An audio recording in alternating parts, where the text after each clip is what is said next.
नमस्कार सर्वांना, स्वागत आहे तुम्हा सर्वांचं आपल्या ॲक्टिव्ह करिश्मा यूट्यूब चॅनलमध्ये। पहा, आपण आता पिंक ई रिक्षाबाबतचा अर्ज कसा भरायचा, त्या अर्जाची प्रक्रिया कशा पद्धतीने असणार, काही केल्यानंतर आपल्याला रिक्षा भेटणार, हे सर्व सविस्तरपणे आपण या व्हिडिओच्या माध्यमातून पाहणार आहोत। व्हिडिओ शेवटपर्यंत पहा आणि आपल्या ॲक्टिव्ह करिश्मा यूट्यूब चॅनलवर जर नवीन असाल तर आजच आपल्या चॅनलला सबस्क्राईब करून घ्या, जेणेकरून येणाऱ्या नवीन योजनांचे आणि माहितीचे अपडेट ही सर्वप्रथम तुम्हाला भेटेल। तर बघा, सर्वात प्रथम आपण पिंक ई रिक्षाचा अर्ज करताना कोणकोणती डॉक्युमेंट म्हणजेच की कोणती कागदपत्रे आपल्याला लागणार आहेत हे सर्व सविस्तरपणे समजून घेऊया। बघा, वयाचा पुरावा, वयाच्या पुराव्यासाठी शाळा सोडल्याचा दाखला, जन्माचा दाखला किंवा 10वीचं बोर्ड सर्टिफिकेट हे चालणार आहे। त्याच्यानंतर बघा, आधार कार्ड झेरॉक्स आवश्यक आहे, पॅन कार्ड झेरॉक्स पाहिजे, मतदान ओळखपत्राचे xerox, ration card xerox, bank खाते पासबुक झेरॉक्स आणि महाराष्ट्र राज्य अधिवास प्रमाणपत्र म्हणजेच की रहिवासी दाखला, ज्याला आपण डोमिसाईल असं म्हणतो, ते आवश्यक आहे। कोणत्याही बँकेचे कर्जाचा बोजा नसल्याचे अर्जदाराचे हमीपत्र। बघा, ही पिंक ई रिक्षा योजना ही महिलांसाठी आहे, त्यामुळे बचत गटाचं जर महिलांना लोन असेल तर ते चालते, परंतु बँकेचे कर्जाचा बोजा नसावा।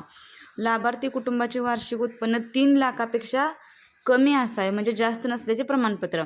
शासन निर्णयातील प्रवर्ग, बघा, विधवा कायद्याने घटस्फोटित राज्यातील इच्छुक प्रवेशित, अनाथ प्रमाणपत्र प्राप्त युवती, अनुरक्षणगृह, बालगृहातील आजी माजी प्रवेशित यांचे प्रमाणपत्र, म्हणजे जर तुम्ही विधवा असेल तर विधवाच प्रमाणपत्र जोडणं आवश्यक आहे। यापैकी तुम्ही काही असाल तर तुम्हाला ते प्रमाणपत्र जोडणे आवश्यक आहे। जर तुम्ही सामान्य महिला असाल तर तुम्हाला काहीसुद्धा जोडायची गरज नाही आहे। तर बघा, पिंक ई रिक्षा स्वतः चालवणार असण्याचं अर्जदाराचे हमीपत्रसुद्धा हवे आहे आणि या योजनेच्या अटी व शर्तीचे पालन करण्याबाबतचे अर्जदाराचे हमीपत्र। तर हे हमीपत्र तुम्हाला त्या फॉर्मसोबतच भेटणार आहे। आता ते फॉर्म कशा पद्धतीने असणार आहे हे आता आपण जाणून घेऊया। तर बघा, हा आहे पिंक ई रिक्षाबाबतचा फॉर्म। अगोदर सोलापूर जिल्ह्यामध्ये हे सुरू झालेले आहे आणि ज्या कोणाला हा फॉर्म भरायचा आहे त्यांनी आपल्या जवळच्या अंगणवाडीत जाऊन हा फॉर्म भरायचा आहे। तर फॉर्म भरताना बघा, एक महत्त्वाची अट आहे, वयाची अट म्हणजे ती महत्त्वाची आहे। 20 वर्ष पूर्ण असणे त्या महिलेस आवश्यक आहे। जर ती महिला अविवाहित असली तरी चालते, परंतु तिचं वय 20 वर्ष ते 40 वर्ष या दरम्यान असावे। 40 वर्षापुढील महिलांना याचा अर्ज भरता येणार नाही, त्यामुळे 20 ते 40 वर्ष वयोगटातीलच महिलांना या योजनेचा लाभ घेता येणार आहे। बघा, पिंक ई रिक्षा मिळण्याबाबतचा अर्जाचा नमुना, बघा, पासपोर्ट साईज फोटो इथे चिटकवायचा आहे, अर्जदाराचे संपूर्ण नाव लिहायचे आहे, वय व जन्मदिनांक, बघा, अर्ज केलेले दिनांकास 20 वर्ष पूर्ण असावे, पत्रव्यवहाराचा संपूर्ण पत्ता, जो आपल्या आधार कार्डावर पत्ता आहे किंवा आपण सध्या ज्या ठिकाणी राहत आहे तो पत्ता इथं नोंदवायचा आहे, संपर्क क्रमांक व मेल आय डी, बघा, संपर्क क्रमांक म्हणजे मोबाईल नंबर आणि आपला मेल आय डी हा सुद्धा टाकायचा आहे, आधार क्रमांक टाकायचा आहे, पॅन कार्ड क्रमांक टाकायचा आहे, त्याच्यानंतर मतदान ओळखपत्र क्रमांक सुद्धा टाकायचा आहे, रेशन कार्डचा क्रमांक असतो तो सुद्धा टाकायचा आहे आणि कुटुंब प्रमुखाचे सन 2023-24 या आर्थिक वर्षाचे रुपये 3 लाखापेक्षा कमी उत्पन्न असल्याचा सर्टिफिकेट जोडायचं आहे, जे उत्पन्न दाखला, तिथं आपण फक्त होय केलं तरी चालते। खाते असलेल्या बँकेचे नाव लिहायचं आहे, बँकेचा खाते क्रमांक लिहायचा आहे, IFSC कोड लिहायचा आहे, त्याच्यानंतर रहिवासी दाखला म्हणजेच की डोमिसाईल जोडलेले आहे की नाही हे इथं होय किंवा नाही असं लिहायचं आहे। शासकीय अथवा इतर कोणत्याही बँकेचे कर्ज नसल्याचे हमी प्रमाणपत्र जोडायचं आहे। ते हमी प्रमाणपत्र कशा पद्धतीने असणार ते आपण पाहणारच आहोत। तर बघा, विधवा कायद्याने घटस्फोटित राज्यातील इच्छुक प्रवेशित, अनाथ प्रमाणपत्र प्राप्त युवती, अशा ज्या कोणी महिला असतील तर त्यांनी त्यांचं सर्टिफिकेट हे जोडायचं आहे आणि पिंक ई रिक्षा स्वतः चालवणार असण्याचं हमीपत्रसुद्धा जोडायचं आहे। ते हमीपत्र हे आपण पाहणारच आहोत।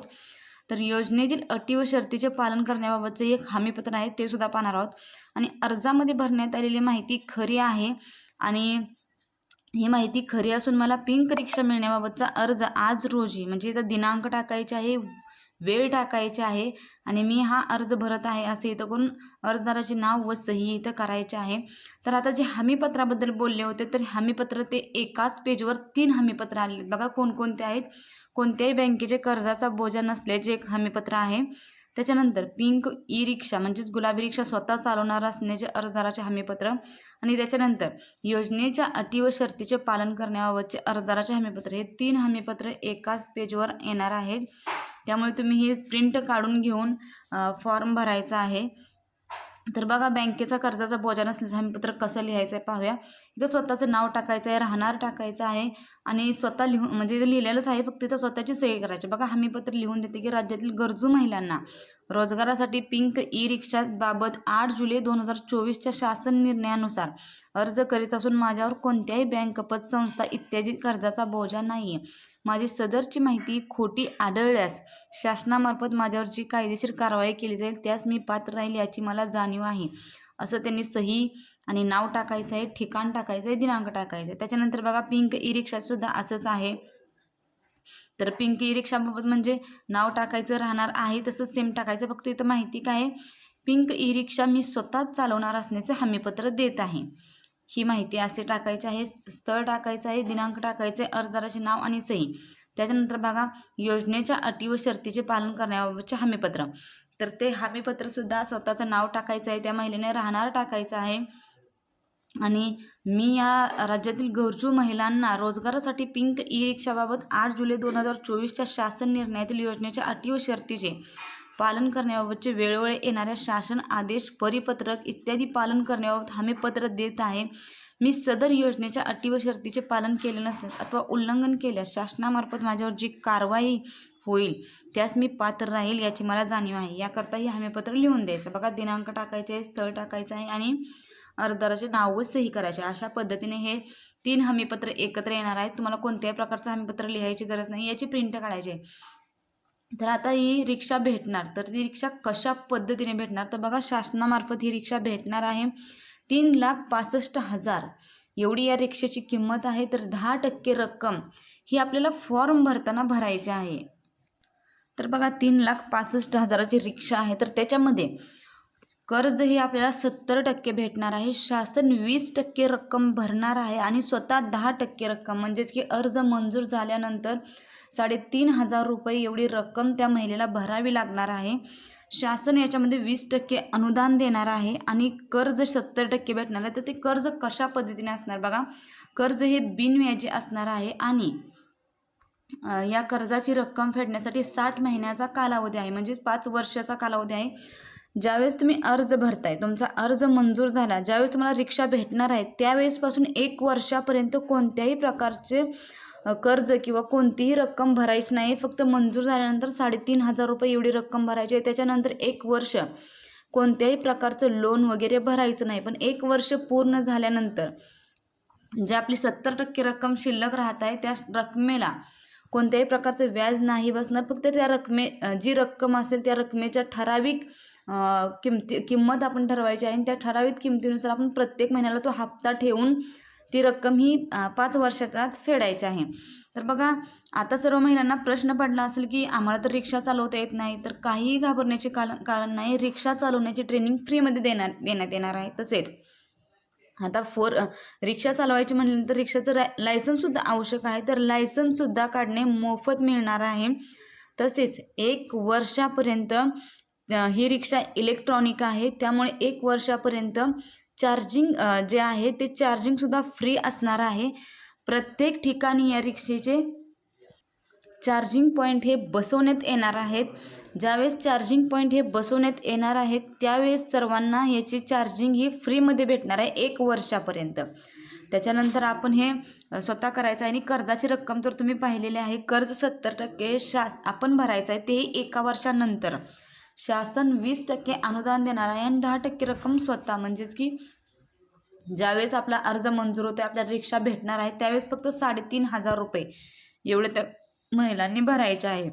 आता अर्ज कसा करायचा, तर बघा अर्ज जिल्हा व महिला बालविकास अधिकारी सोलापूर येथे भरावायचा आहे. परंतु जिल्हा व महिला बालविकास विभागाचे जे कार्यालय असते तिथे जर तुम्ही अर्ज नाही भरू शकलात तर तुम्ही आपल्या जवळच्या अंगणवाडी केंद्रामध्ये जाऊन तुमचा अर्ज हा भरू शकताय. मी दाखवल्याप्रमाणे सर्व डॉक्युमेंट तुम्ही, तर बघा ह्या पद्धतीने सर्व डॉक्युमेंट तयार ठेवा. बहुतेक बहीण लाडकी योजनेप्रमाणेच हे सर्व डॉक्युमेंट आहेत. बहीण लाडकीला आपण जर रहिवासी दाखला, उत्पन्न दाखला काढलेला असेल तर आता कोणत्याही प्रकारची डॉक्युमेंट काढायची गरज नाही आहे. तर ज्या महिलांकडे ही सर्व डॉक्युमेंट तयार आहेत त्या महिलांनी लवकरच आपल्या जवळच्या अंगणवाडी केंद्रामध्ये संपर्क साधा, जेणेकरून त्यांना लवकरात लवकर राज्य शासनाने जे महिलांसाठी पिंक ई रिक्षा योजना राबवलेली आहे त्यांना या योजनेचा लाभ भेटेल. व्हिडिओ हा खूप महत्त्वपूर्ण आहे. जास्तीत जास्त गरजू महिलांपर्यंत शेअर करा आणि अशाच नवनवीन व्हिडिओच्या आणि माहितीच्या अपडेटसाठी आजच आपल्या ॲक्टिव्ह करिश्मा या यूट्यूब चॅनलला सबस्क्राईब करून ठेवा, जेणेकरून येणाऱ्या नवीन व्हिडिओचे अपडेट आणि माहिती सर्वप्रथम तुम्हाला भेटेल. व्हिडिओ आवडला असेल तर व्हिडिओसाठी एक लाईक नक्कीच करा. धन्यवाद.